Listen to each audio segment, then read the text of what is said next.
Another grip training video for you guys and gals today. Played pinching at Metroflex Gym, Arlington, Texas with the owner of Metroflex Gym and CEO, Mr. Brian Dobson.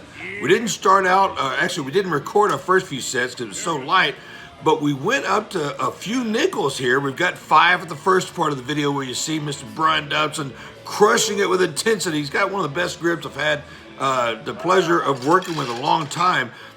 Did 5 with a couple of transfers, went up to 6 plates, eventually working up to 7 little pinch plates. And that's, again, those are nickels. You'll see on the bottom left-hand side of the video what they are.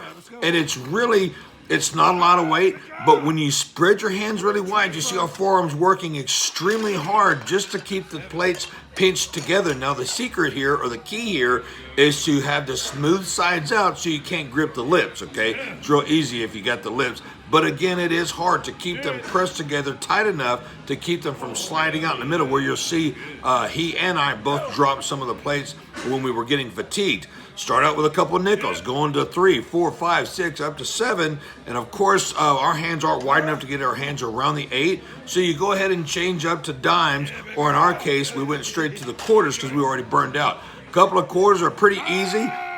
We wanted to get done because he actually had a couple of clients coming in. So we moved up to the 45 that was broken in half. Now, the 45 broken in half is only 45 pounds, but to keep in mind, the 7 nickels were 35, so that's 10 more pounds than we had to begin with, and the 2 quarters were 50 pounds, which is more than any of us did, or more than any of the pinches that we did. But again, it's relativity.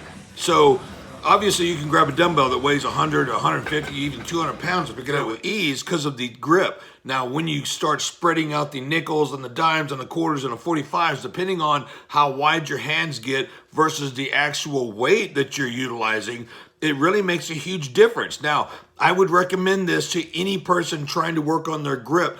For powerlifting, deadlifts, you actually need to hold on to the bar tightly. Not that I do, because I have the suicide grip that everybody's scared of, but you need to be able to hold on to those bars when you're curling, when you're deadlifting, when you're squatting, when you're benching, when you're any kind of other exercise that you use a bar, you need that grip strength.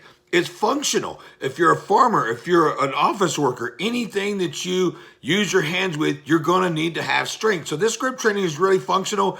You don't have to have an implement like I mentioned at the first part of the video. IronMind has some amazing implements, and there's other companies out there that do as well. I'll put their information in the description box.